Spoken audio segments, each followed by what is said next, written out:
میرے رسول پاک صلی اللہ علیہ وسلم کا ایک فرمان ہے مصنف عبدالرزاق میں، یہ حدیث آپ نے آج یاد رکھنی ہے۔ نبی پاک صلی اللہ علیہ وسلم نے فرمایا کسی آدمی کے نماز اور روزے سے متاثر نہ ہونا، پہلے دیکھ لینا کہ وہ امانت دار ہے کہ نہیں۔ کسی کے نماز روزے سے متاثر نہیں ہونا، پہلے دیکھ لینا کہ دیانت دار ہے کہ دیکھنا لوگوں کی جیبوں پہ کتنی نظریں ڈالتا ہے۔ فرمایا بہت سارے نماز روزے والے دھوکے بازی کرتے ہیں، دیانتی نہ کریں، اپنے عہدے کا پاس رکھیں، اپنے منصب کا خیال رکھیں۔ عہدہ جس جگہ آپ موجود ہیں آپ کی ذمہ داری ہے۔ میرے رسول پاک صلی اللہ علیہ وسلم نے فرمایا ہر بندہ تم میں سے نگران ہے، اور جو اس کی رعایا ہے اس کے بارے میں اس نے جواب دینا ہے۔ کبھی بھی بددیانتی نہ کریں۔ ہم لوگوں کا پہلے اعتماد حاصل کرتے ہیں، پھر اس اعتماد کو ٹھیس پہنچاتے ہیں۔ اس کا نقصان پتہ کیا ہوتا ہے؟ دنیا میں سب سے کمزور شخص وہ ہوتا ہے جس پر کوئی اعتبار نہیں کرتا۔ جس کا اعتماد ضائع ہو جائے وہ آدمی بکھر جاتا ہے۔ کبھی بھی دھوکہ دہی کی پالیسی نہ بنائیں۔ ہم لوگوں سے مفادات لینے کے لیے اپنے رویے میٹھے کرتے ہیں، اور جب کام نکل جاتا ہے پھر ہمارے رویے بدل جاتے ہیں۔ یہ دھوکہ ہے، یہ بددیانتی ہے، اس کو اللہ رسول نے پسند نہیں کیا۔ میرے نبی پاک علیہ السلام نے فرمایا جس میں تین باتیں پائی جائیں وہ تو منافق ہے۔ اگرچہ علماء کہتے ہیں یہاں منافق اعتقادی مراد نہیں، منافق عملی مراد ہے، لیکن حضور نے فرمایا منافق ہے۔ یا رسول اللہ کون؟ فرمایا وہ بندہ جب بات کرے تو جھوٹ بولے، جب وعدہ کرے تو مخالفت کرے، جب امانت رکھی جائے تو بددیانتی کرے، یہ تو بندہ منافق ہے۔ حضرت ابو نور علیہ رحمہ نے لکھا ہے، فرماتے ہیں محمود غزنوی کا دور تھا تو ایک آدمی محمود غزنوی کے پاس نا اپنا کیس لے کے آیا، مدعی بن کے آیا۔ اس نے کہا بادشاہ میرا کیس بڑا نرالا ہے۔ بادشاہ سلامت نے کہا وہ کس طرح؟ کہنے لگا یہ میرے پاس ایک تھیلی ہے، میں نہ سفر پہ جانے لگا تو یہ تھیلی پوری ہیروں کی بھری ہوئی، فلاں علاقے کے جو قاضی صاحب ہے نا، میں جاتی دفعہ میں کہیں سفر پہ جا رہا تھا تو میں ان کے پاس چھوڑ گیا کہ راستہ لمبا ہے، کہیں کوئی مجھ سے چھین نہ لے، ہیروں کی بھری ہوئی تھی۔ کچھ دنوں کے بعد میں واپس آیا ہوں، قاضی صاحب نے مجھے تھیلی واپس کی ہے تو اس میں ہیروں کی بجائے کھوٹے سکے نکلے۔ اب میں نے قاضی صاحب سے کہا ہے تو قاضی صاحب تو میرے گریبان تک آتے ہیں، وہ کہتے ہیں بتا کہیں سے پھٹی ہے، کھلی ہے؟ وہ جس طرح ٹانکے لگا کے تو نے سی تھی اسی طرح لگے ہوئے ہیں کہ نہیں؟ تو حضور لگے بھی بالکل اسی طرح ہے، نہ پھٹی ہے نہ کھلی ہے۔ اب میں لٹ گیا ہوں، میری کل عمر کی کمائی ضائع ہو گئی، کھوٹے سکے کہاں اور ہیرے کہاں؟ تو مہربانی کریں، اور آپ کی بارگاہ میں اللہ رسول کے نام پر حلف دیتا ہوں کہ میں ہوں بالکل سچا۔ محمود غزنوی کہنے لگے تو جا، تھیلی چھوڑ جا، اور جب میں تجھے بلاؤں گا پھر دوبارہ آنا۔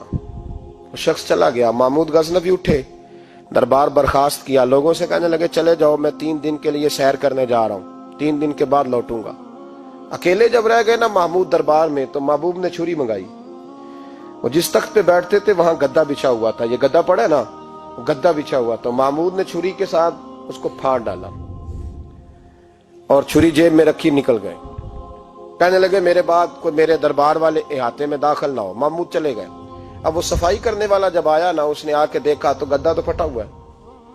اس نے شور ڈال دیا، پہرے دار بھی آ گئے، فلاں صاحب بھی آ گئے، فلاں صاحب۔ اس نے کہا او خدا کے بندو، اس کا گدا پھٹ گیا ہے، وہ تو مار ڈالے گا۔ اس نے کہا تھا سوائے صفائی اور نگرانی والے کے دوسرا آئے کوئی نہ، اور یہاں آیا بھی کوئی نہیں، پہلے دن ہی پھٹا ہوا ہے تو لٹکا دے گا سب کو، کیا کریں؟ شور ہو گیا، سارے دربار کے ملازمین اکٹھے ہو گئے۔ ایک بندہ بولا، کہنے لگا فکر نہ کرو، میں کیسے بندے کو جانتا ہوں، اس طرح سیے گا کہ جس نے پھاڑا ہوگا اسے بھی پتہ نہیں چلے گا کہاں سے پھٹا تھا، ایسا بہترین رفو کرے گا کہ پتہ بھی۔ اس نے کہا یار ہم سارے 1 مہینے کی تنخواہ دیتے ہیں، تو بندہ بلا۔ وہ بلا لیا اس کو، اس کا نام محمد رفو گر تھا۔ وہ آیا، اس کو گدا دکھایا، اس کا یار اس طرح سینا پتہ نہ چلے۔ اس نے کہا فکر ہی نہ کرو، میں بڑا کاریگر ہوں۔ بڑے بڑے کاریگر لوگ نہیں ہمارے ملک میں پائے جاتے، کوئی نشان چھوڑتے ہیں پیچھے؟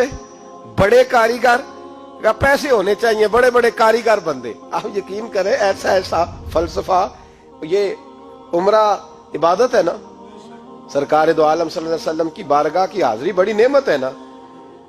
تو سعودی گورنمنٹ نے پابندی لگا دی، خیر ان کی بھی زیادتی ہے، اس طرح کی پابندیاں شریعت اسلامیہ میں جائز نہیں۔ اللہ کے گھر مسلمان جب چاہے جا سکتا ہے، لیکن وہ کہتے ہیں جی 2000 ریال دے جس نے 2 سال بعد بھی آنا ہے۔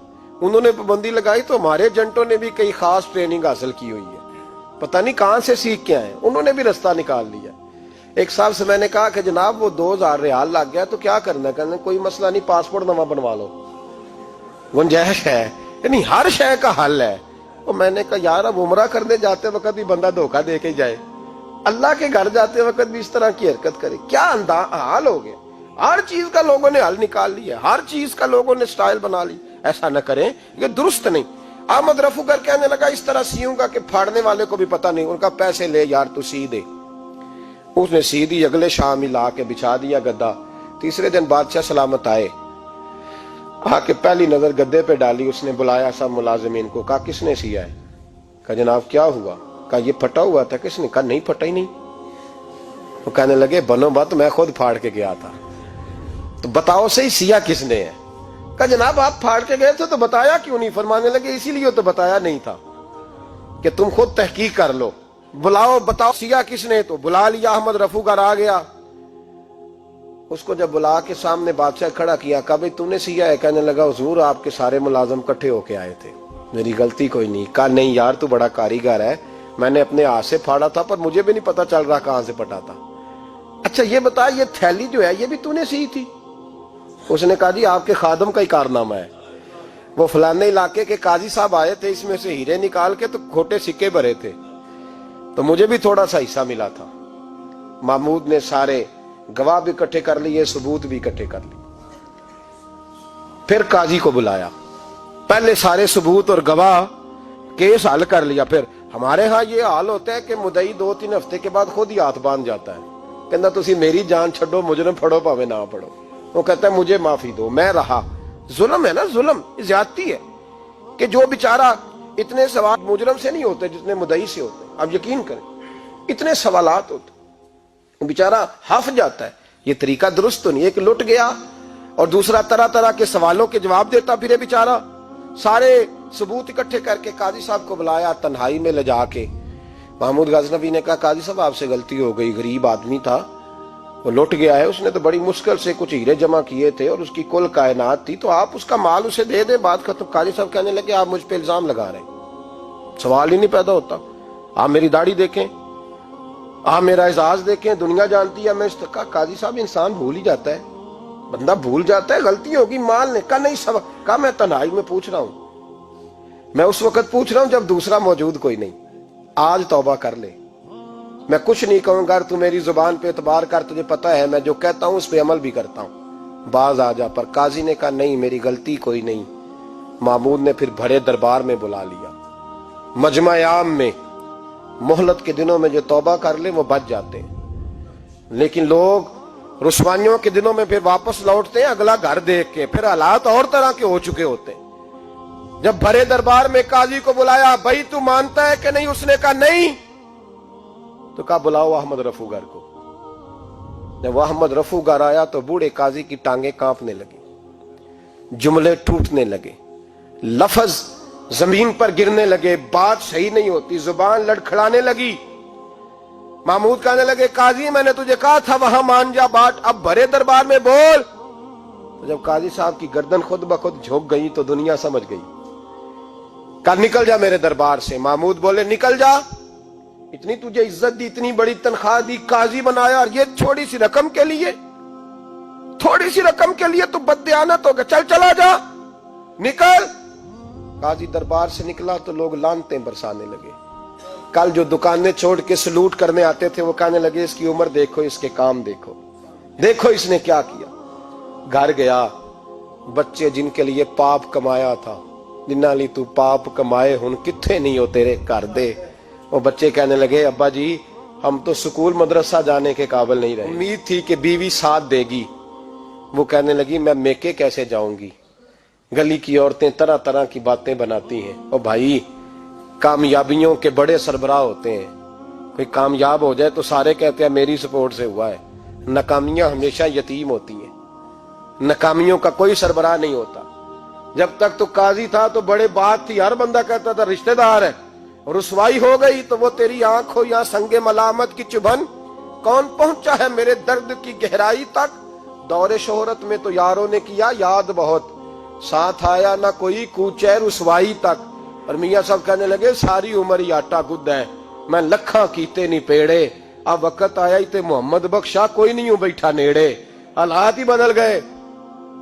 قاضی خاموشی سے اندر چلا گیا، اپنی رسوائی سمیٹ کے بستر پہ لیٹا، نہ روٹی کی بھوک لگی، نہ پانی کی پیاس لگی، نہ نیند آئی، ساری رات تڑپتا رہا۔ سویرے گھر والوں نے دروازہ کھولا تو روح پرواز کر گئی تھی، دنیا چھوڑ گیا۔ حضرت ابو النور علیہ رحمہ بولے، فرمانے لگے یاد رکھو کبھی بددیانتی نہ کرنا، کبھی۔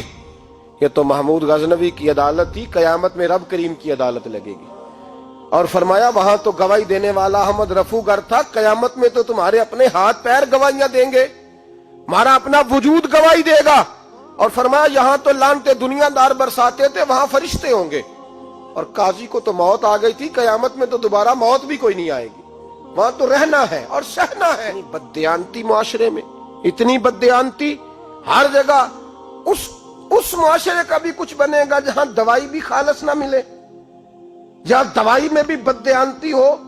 لوگ اپنے بچے کو آکسفورڈ یونیورسٹی میں پڑھانے کے لیے غریبوں کے بچوں کے رگوں میں جو دوائی اتارے وہ بھی 2 نمبر۔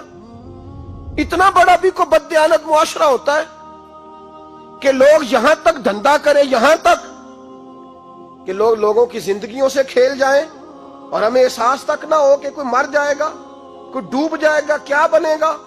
اور جس نے وہ اپنی رجسٹر کی دوائی کی، اس نے 2-4 لاکھ روپیہ لیا اور اس نے یہ نہیں سوچا کتنے انسان میری وجہ سے مریں گے۔ قتل صرف یہ تو نہیں ہوتا گولی مار کے مار دینا، لوگوں کی زندگیوں سے لوگ کھیل جاتے ہیں، لوگ تباہی کر جاتے ہیں، لیکن بددیانتی سے باز نہیں آتے۔ میرے رسول پاک علیہ السلام کے غلاموں، نبی پاک صلی اللہ علیہ وسلم نے ذرا سی بددیانتی، اور صحابہ کا یہ مزاج تھا، اتنی سی بھی کبھی ان سے غلطی ہوتی تو تڑپ جاتے۔